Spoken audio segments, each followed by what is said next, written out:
عوامی طاقت سے ہم یہ ترمیم ختم کریں گے اور عوام کی عدالت فیصلہ کرے گی۔ آئینی ترمیم جمہوریت کی کشتی ڈبونے کی کوشش ہے۔ Chairman P T I barrister Gohar Khan کا دو ٹوک اعلان۔ Chairman P T I barrister Gohar Khan نے آئینی ترمیم کو آئین اور جمہوریت پر کاری ضرب قرار دیتے ہوئے کہا کہ عوام کی بھی ایک عدالت ہے، عوامی طاقت سے ہم یہ ترمیم ختم کریں گے۔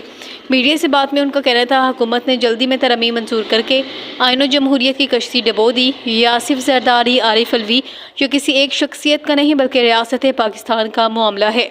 بیرسٹر گوہر خان نے واضح کیا کہ ایوان میں بیٹھ کر فیصلے ذاتی مفاد کے لیے نہیں کیے جاتے، ہم ان ترمیم کو عوامی طاقت سے ریورس کریں گے۔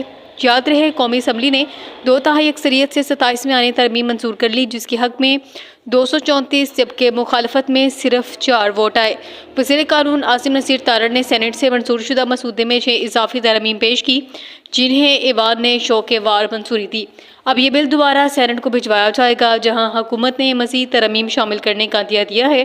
سیاسی ماہرین کے مطابق یہ ترمیم ملکی آئینی ڈھانچے میں ایک بڑی تبدیلی تصور کی جا رہی ہے، جس پر اپوزیشن اور حکومت کے درمیان کشیدگی میں اضافہ متوقع ہے۔